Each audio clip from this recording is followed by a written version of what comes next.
और मैं विशेष धन्यवाद के रूप में हमारे विद्वतगण प्रोफेसर अशोक जी, मूलचंद प्रेमी जी, कमलेश जी, आप सबको अपने बीच पाकर के गौरवान्वित महसूस करता हूँ। जैन धर्म को जानना किससे जानेंगे?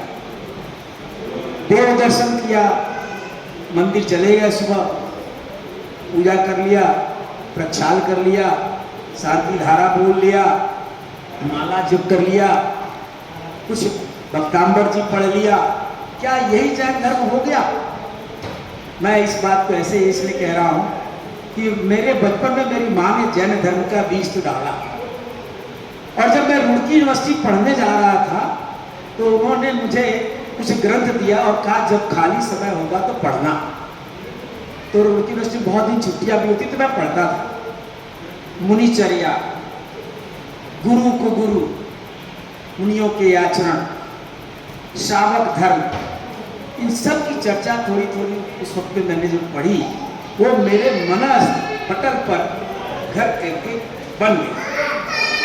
जब जीवन काल में मेरे को प्रयोग के रूप में, व्यापार कर्म के रूप में मुझे आया तो मैं ये बता सकता हूं कि इन चीजों का मेरे जीवन में बहुत प्रभाव है। देव शास्त्र, गुरु की पूजा करना, जैन धर्म को जानना और जैन धर्म को अपनाना का मतलब सिर्फ पूजन पाठ तक नहीं, अपने समस्त कर्मों में अपनाने की बात होता है।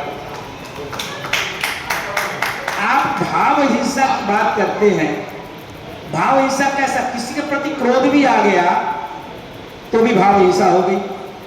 परिवार में मेरी माताएं बहनें बैठी हुई हैं, अपने बेटी के प्रति, अपने पति के प्रति, अपने सास के प्रति, अपने ससुर के प्रति अगर थोड़ा सा भी उम्र में कोई बात, किसी विपरीत भावना के कारण भी क्रोध भी आ गया ना, हिंसा हो गई।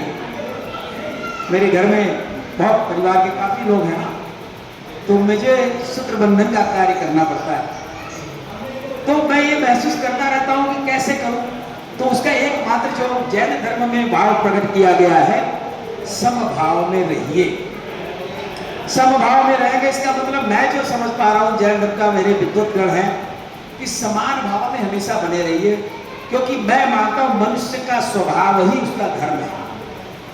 और मानव जीवन जो आपको प्राप्त हुआ है वह कर्म निर्जरा, जो जैन धर्म के मूल सिद्धांत में है, कर्म निर्जरा। ये मानते हैं कि पूर्व जन्म के कर्मों में मेरे द्वारा कुछ पुण्य या पाप के कर्म हो गए होंगे, पाप कर्म के फलों को मुझे अपने शरीर पर